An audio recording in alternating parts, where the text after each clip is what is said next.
ನಮಸ್ತೆ ನನ್ನೆಲ್ಲ ಪ್ರೀತಿಯ ಕನ್ನಡಿಗರಿಗೆ. ಇವತ್ತಿನ ರೆಸಿಪಿ ಬಂದು ಮದುವೆ ಮನೆಗಳಲ್ಲಿ ಉದುದ್ರಾಗಿ ಮಾಡಿರ್ತಕ್ಕಂಥ ಶಾವಿಗೆ ಬಾತ್ ಅಥವಾ ಶಾವಿಗೆ ಉಪ್ಪಿಟ್ಟು. ಇದನ್ನು ಯಾವ ರೀತಿ ಮಾಡೋದು ಅಂತ ನೋಡ್ಕೊಂಬರೋಣ ಬನ್ನಿ. ಒಮ್ಮೆ ಈ ವಿಧಾನದಲ್ಲಿ ಮಾಡಿ ಸ್ವಲ್ಪನೂ ಮುದ್ದೆ ಥರ ಆಗೋದಿಲ್ಲ. ಬನ್ನಿ ಹಾಗಿದ್ರೆ ಇದನ್ನು ಯಾವ ರೀತಿ ಮಾಡೋದು ಅಂತ ನೋಡ್ಕೊಂಬರೋಣ. ಮೊದಲಿಗೆ ನಾನಿಲ್ಲಿ ಒಂದು ಪಾತ್ರೆನ ಬಿಸಿ ಮಾಡಲಿಕ್ಕಿಟ್ಟು ಆ ಪಾತ್ರೆ ಬಿಸಿಯಾದ ನಂತರ ಎಣ್ಣೆನ ಸೇರಿಸ್ಕೊಂಡಿದ್ದೀನಿ. ಎಣ್ಣೆ ಸ್ವಲ್ಪ ಜಾಸ್ತಿ ಇದ್ರೇ ಇದು ತುಂಬಾ ಚೆನ್ನಾಗಿ ಅನಿಸುತ್ತೆ. ಹಾಗಾಗಿ ಎಣ್ಣೆ ಕಾದ ನಂತರ ಇದಕ್ಕೆ 1 ಸ್ಪೂನ್ ಆಗೋಷ್ಟು ಸಾಸಿವೆನ ಸೇರಿಸ್ಕೊಂಡಿದ್ದೀನಿ. ಸಾಸಿವೆ ಸಿಡಿದ ನಂತರ ಕಡಲೆಬೇಳೆನ ಇದಕ್ಕೆ ಸೇರಿಸ್ಕೊಂಡು ಕಡಲೆಬೇಳೆ ಕಲರ್ ಚೇಂಜ್ ಆಗೋ ತನಕ ನಾನಿಲ್ಲಿ ಫ್ರೈ ಮಾಡ್ಕೋತಾ ಇದ್ದೀನಿ.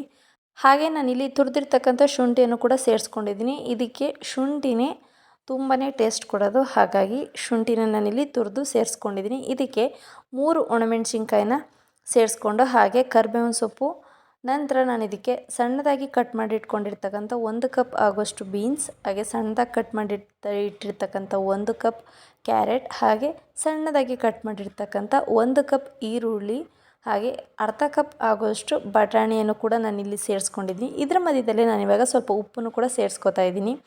ಉಪ್ಪು ಹಾಕೋದು ಏನಕ್ಕೆ ಅಂತಂದರೆ, ಇವಾಗ ನಾವು ತರಕಾರಿ ಉರಿಯುವಾಗಲೇ ಸ್ವಲ್ಪ ಚೆನ್ನಾಗಿ ಬೇಯಲಿ ಅನ್ನೋದು ಒಂದು ಉದ್ದೇಶಕ್ಕೋಸ್ಕರ ನಾನು ಇವಾಗಲೇ ಉಪ್ಪನ್ನು ಕೂಡ ಸೇರಿಸ್ಕೊಂಡಿದ್ದೀನಿ.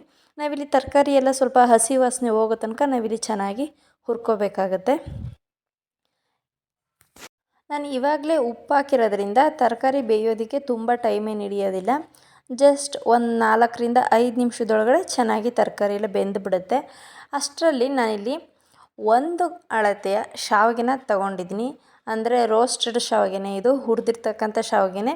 1 ಅಳತೆಯ ಶಾವಿಗೆಗೆ ನಾನಿಲ್ಲಿ 3/4 ಅಳತೆಯ ನೀರನ್ನು ಸೇರಿಸ್ಕೊತಾ ಇದ್ದೀನಿ. ಇಷ್ಟು ಕರೆಕ್ಟಾಗಿ ಆಗುತ್ತೆ, ಎಲ್ಲೂ ಮುದ್ದೆ ಥರ ಆಗೋದಿಲ್ಲ, ಚೆನ್ನಾಗಿ ಉದುದ್ರಾಗಿ ಬರುತ್ತೆ. ಈಗ ಈ ಪರ್ಫೆಕ್ಟ್ ಅಳತೆಯಲ್ಲಿ ಹಾಕಿದ್ರೆ ಈಗ 3/4 ಅಳತೆ ನೀರನ್ನು ನಾನು ಇದಕ್ಕೆ ಸೇರಿಸ್ಕೊಂಡು ಮತ್ತೊಂದು ಸ್ವಲ್ಪ ಉಪ್ಪನ್ನು ಕೂಡ ನಾನಿಲ್ಲಿ ಸೇರಿಸ್ಕೊತಾ ಇದ್ದೀನಿ. ಅಂದರೆ ನಾವು ತರಕಾರಿ ಉರಿಲಿಕ್ಕೆ ಸ್ವಲ್ಪ ಉಪ್ಪನ್ನು ಹಾಕಿದ್ವಿ, ನೋಡಿ ಸೇರಿಸ್ಕೊಳ್ಳಿ. ನಾನು ಇನ್ನೊಂದು ಸ್ವಲ್ಪ ಉಪ್ಪನ್ನು ಕೂಡ ಇಲ್ಲಿ ಸೇರಿಸ್ಕೊಂಡಿದ್ದೀನಿ. ಸೇರಿಸ್ಕೊಂಡ ನಂತರ ಇದನ್ನು ಚೆನ್ನಾಗಿ ಕುದಿಲಿಕ್ಕೆ ಬಿಡಬೇಕು. ಒಂದು 5 ನಿಮಿಷ ಅಷ್ಟು ಬೇಗನೆ ಕುದ್ಬಿಡುತ್ತೆ. ನೋಡಿ ಇವಾಗ ಚೆನ್ನಾಗಿ ಕುದೀತಾ ಇದೆ. ಇಲ್ಲಿ ನಾನು ಇವಾಗ ತೋರಿಸ್ತಾ ಇದ್ದೀನಿ ನೋಡಿ, ತರಕಾರಿ ಕೂಡ ಚೆನ್ನಾಗಿ ಬೆಂದಿದೆ. ನೋಡ್ತಾ ಇರ್ಬೋದಲ್ಲ ತರಕಾರಿ ಎಲ್ಲ ಯಾವ ರೀತಿ ಬೆಂದಿದೆ ಅಂತ. ಇವಾಗ ನಾನು ಇದಕ್ಕೇ ಆ ನೀರು ಕುದೀತಾ ಇರೋದಕ್ಕೇ ನಾನಿಲ್ಲಿ ಶಾವಿಗೆ ಏನು ತೊಗೊಂಡಿದ್ವಿ ಆ ಶಾವಿಗೆನೂ ಕೂಡ ನಾನಿಲ್ಲಿ ಸೇರಿಸ್ಕೊಂಡಿದ್ದೀನಿ. ಶಾವಿಗೆನ ಸೇರಿಸ್ಕೊಂಡು ಇದನ್ನು ತುಂಬ ಹೊತ್ತು ಕುದಿಸೋದೇನು ಬೇಕಾಗಿಲ್ಲ.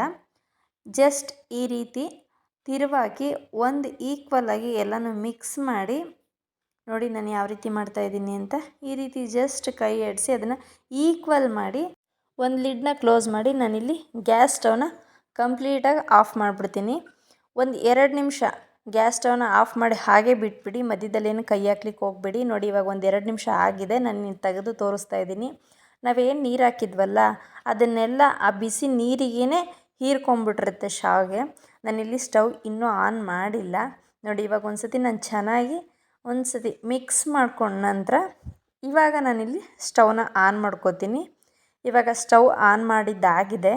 ಕೊನೆಯದಾಗಿ ಇದಕ್ಕೆ ಕಟ್ ಮಾಡಿ ಇಟ್ಕೊಂಡಿರ್ತಕ್ಕಂಥ ಕೊತ್ತಂಬರಿ ಸೊಪ್ಪು ಹಾಗೆ ಸ್ವಲ್ಪ ಹಸಿ ಕೊಬ್ಬರಿಯನ್ನು ಸೇರಿಸ್ಕೊಂಡ್ರೆ ಉದುದ್ರಾಗಿರ್ತಕ್ಕಂಥ ಶಾವಿಗೆ ಬಾತ್ ಅಥವಾ ಶಾವಿಗೆ ಉಪ್ಪಿಟ್ಟು ರೆಡಿಯಾಗುತ್ತೆ. ಇವಾಗ ಜಸ್ಟ್ ಒಂದು 2 ನಿಮಿಷ ಗ್ಯಾಸ್ ಸ್ಟವ್ ಆನಲ್ಲಿದ್ದರೆ ಸಾಕಾಗುತ್ತೆ. ನೋಡಿ ಯಾವ ರೀತಿಯಾಗಿದೆ ಅಂತ. ಎಲ್ಲೂ ಕೂಡ ಮುದ್ದೆ ಥರ ಆಗಿಲ್ಲ, ತುಂಬಾ ಉದುದ್ರಾಗಾಗಿದೆ. ಬಿಸಿ ಬಿಸಿಯಾಗಿ ಸರ್ವ್ ಮಾಡ್ತಾಯಿದ್ರೆ ಆಹಾ ತುಂಬಾ ಚೆನ್ನಾಗಿರುತ್ತೆ. ಹಾಗೆ ಮೊಸರು ಬಜ್ಜಿ ಜೊತೆಗಂತೂ ಇದ್ರ ಕಾಂಬಿನೇಷನ್ ಅಂತೂ ಸಖತ್ತಾಗಿರುತ್ತೆ. ಒಂದು ಸತಿ ನೀವು ಕೂಡ ಟ್ರೈ ಮಾಡಿ ನೋಡಿ. ಹಾಗೆ ಯಾವ ರೀತಿ ಬಂತು ಅಂತ ಕಮೆಂಟ್ ಮಾಡೋದನ್ನು ಮರಿಬೇಡಿ. ನನ್ನ ಚಾನಲ್ನ ಹೊಸ್ದಾಗಿ ನೋಡ್ತಿದ್ರೆ ದಯವಿಟ್ಟು ಸಬ್ಸ್ಕ್ರೈಬ್ ಮಾಡ್ಕೊಳ್ಳಿ. ಮತ್ತಷ್ಟು ಹೊಸ ರೆಸಿಪಿಗಳೊಂದಿಗೆ ನಾನು ನಿಮ್ಮ ಮುಂದೆ ಬರಲಿಕ್ಕೆ ತುಂಬಾ ಹೆಲ್ಪ್ ಆಗುತ್ತೆ. Thank you for watching.